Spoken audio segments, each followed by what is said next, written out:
I'm sorry, did I wake you? Okay, you've gone. Let's just look at what I have to record next to. Just she's out. Feet. Right, cool, crack on with this. Today we're going to be talking about the amazing Giallo horror from 1985 and one of my absolute favourite films and one of the most fun horror films in the world, Demons.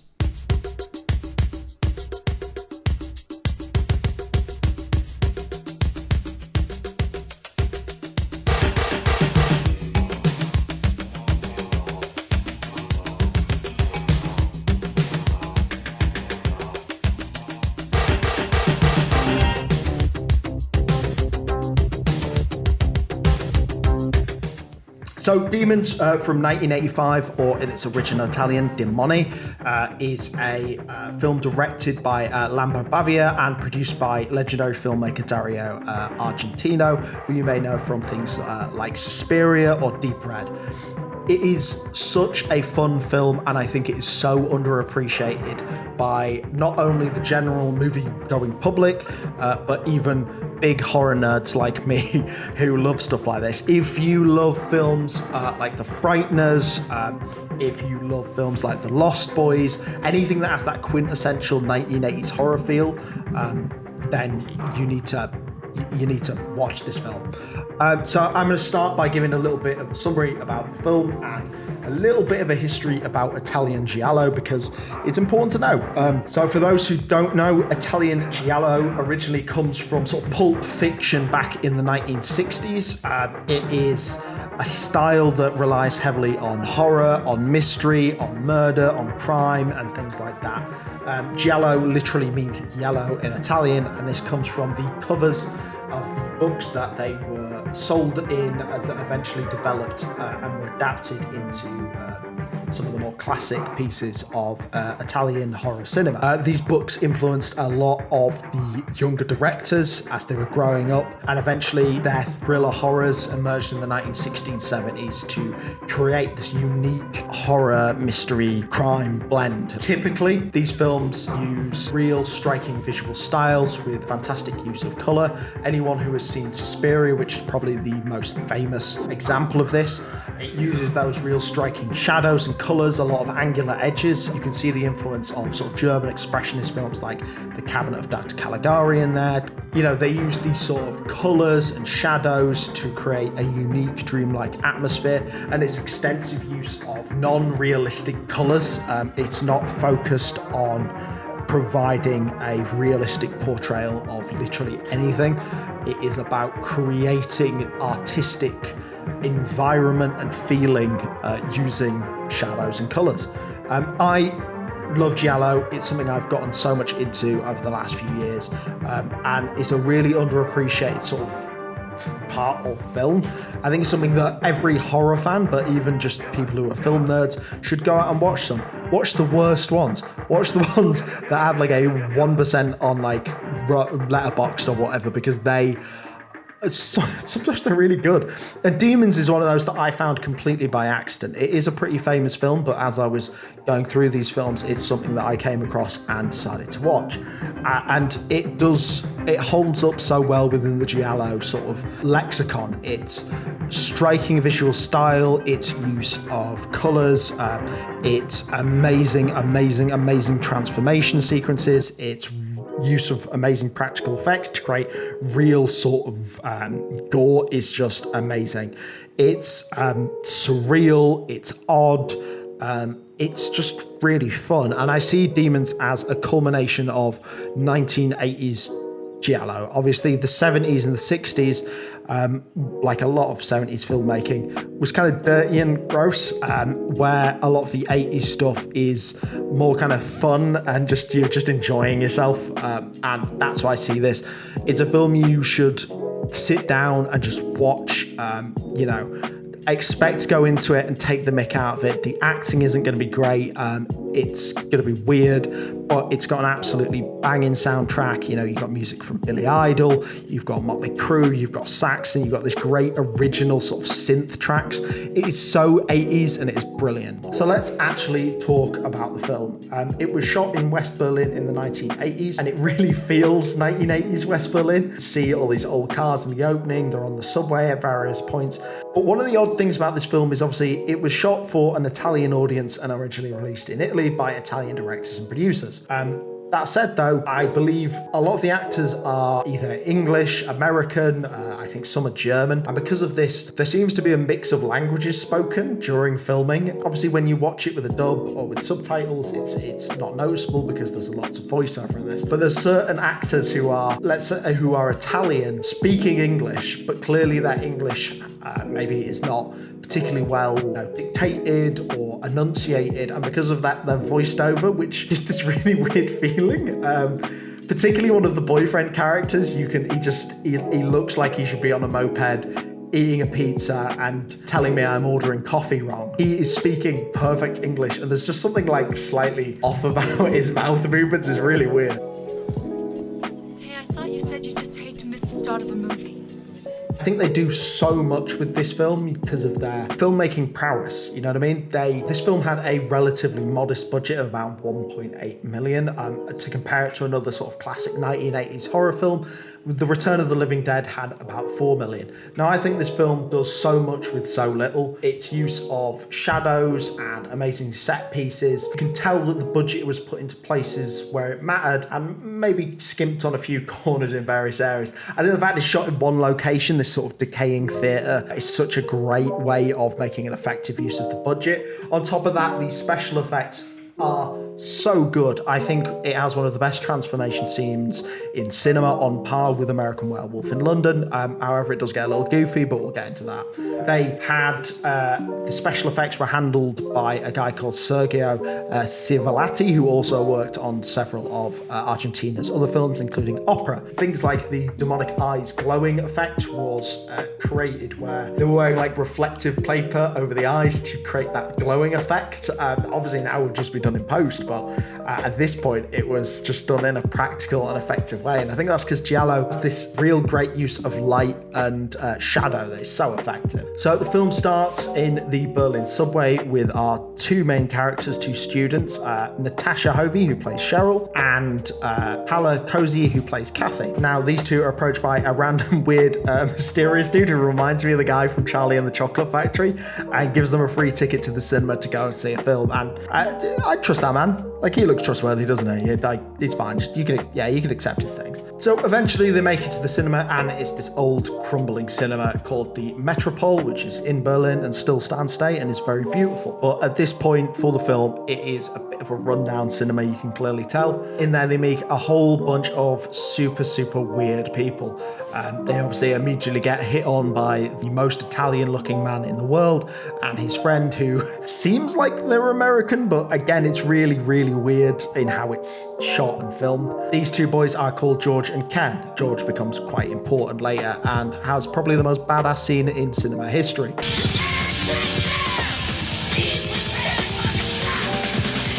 Attendees of the film include a blind man and his daughter, married couples, a boyfriend and girlfriend, and then weirdly a pimp called Tony and his two hoes. Hey, cut it, baby.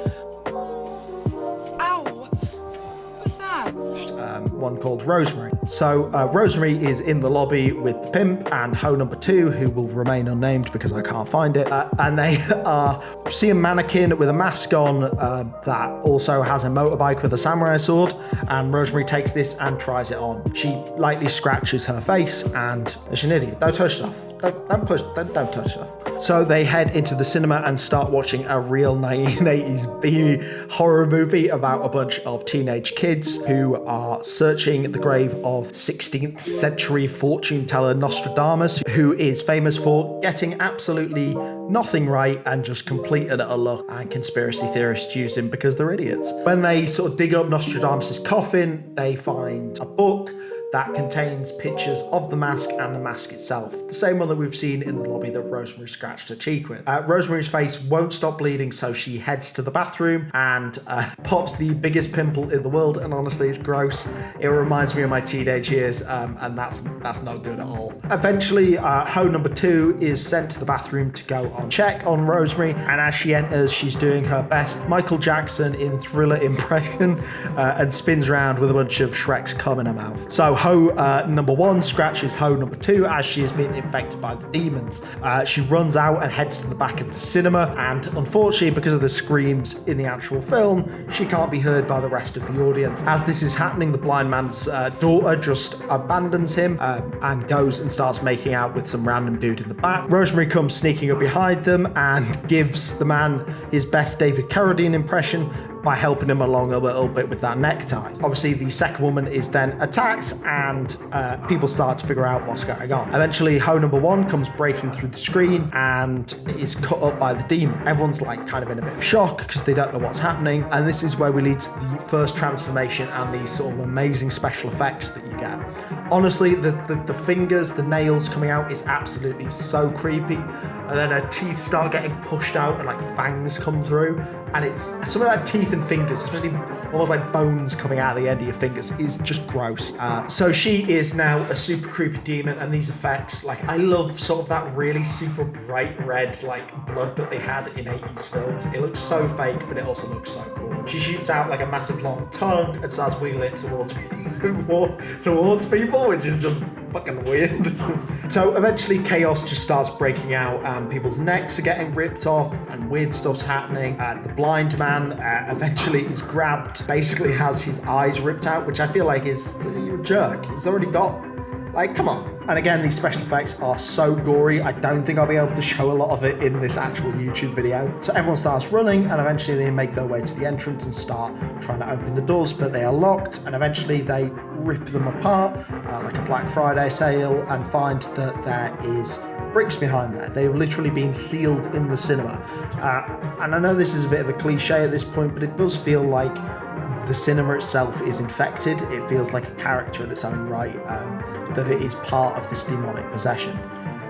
Eventually, one woman makes her way away from the crowd. Rosemary comes and stalks her and eventually rips her whole scalp off, which is like so gross. Like, don't get me wrong, they cut to a puppet at certain points, but I imagine they've just done this by layering the scalp, but it is incredibly brutal. The two boys who were hitting on the main characters come around, see them, and just trap Rosemary in the room. So eventually, Tony, the pimp who stands on business clearly, obviously wants to fight all the demons, but also decides probably not a good idea because they just ripped a woman's scalp off, decide to try and turn off the film as they theorize it could be what is infecting them. Eventually, we cut to some scuzzy punks driving around West Berlin, and they use probably the greatest metaphor for doing drugs.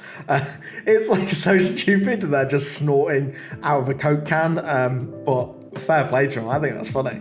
These kids eventually are spotted by the police and make their way down an alley that happens to lead into the theatre, and in their escape, enter the theatre through the one door that's open. This is clear now that the actual building itself is part of this demonic possession and wants them in there and can open and close its doors at will. These punks are super confused when they get in the theatre, and as our main characters are crawling through a vent in a Giallo homage to Alien, so the punk girl, who's clearly Billy Idol's reject sister, goes into the room that Rosemary was in earlier, and the woman who had her scalp ripped off. She starts putting on lipstick over a mirror that someone is clearly drooling or pissing on, and fumbles her lipstick in the most natural and believable way I've ever seen in a film. And eventually the woman with no scalp comes back and spits a bunch of Shrek's jizz all over her back. This leads us to one of the most iconic shots in the film and the poster's sort of origin, and this real heavy Giallo influence that we see, and that great use of shadows. These demons coming up the stairs in a blue light is just so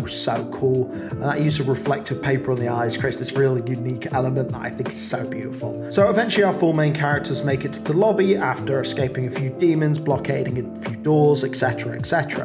But of course, in classic sort of zombie movie style, one of them's been bitten, and Ken, the friend of our main character George, says, "You'll have to kill me before I turn into one of those things." Unfortunately, they don't have a gun anywhere, so they grab the nearby katana off the prop in the lobby. which, fair. I mean, there's a way to go. So Cheryl, our main girl, runs away and gets into the theatre while George is killing his best friend with a samurai sword. This leads to one of the most badass scenes in cinema history.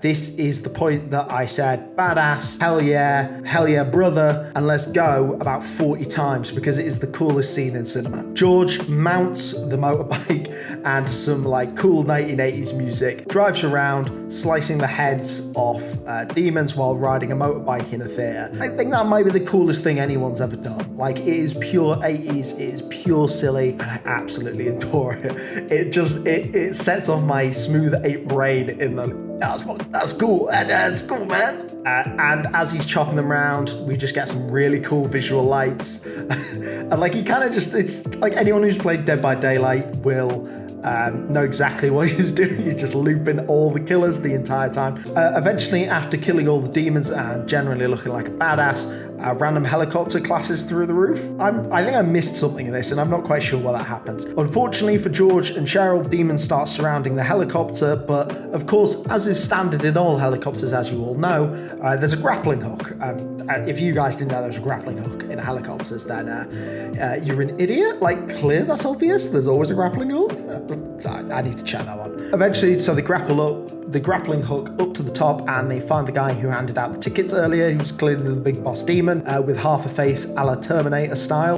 They have a big fight, and he pushes him onto some rebar and dies. They're free. That's cool. But wait, they look across the way to the flat, and there is a random demon eating another person. They have infected the entire world. So George and Cheryl start running about, and eventually they come across a random family who explain that the whole world has gone crazy and that they are everywhere and they're looking for some place that is maybe safe. They're safe to get some guns and they start heading out there, but of course Cheryl has a little itch on her neck, and shock a la Jason in Friday the 13th does one last jump scare and ends the film. The world they are setting up in this is so cool, and this was originally intended to be a trilogy of films, and Demons 2, which I'll talk about at some point, doesn't really expand on this too well, and Demons 3, which is a bad film in every way, not even in a fun cheesy way, really misses out on this. But I would have loved to have seen the world they created with this, because I think it is so unique, and I think it's got a great take on, you know, an apocalypse sort of vibe. So let's talk a little bit more in sort of an analysis sense.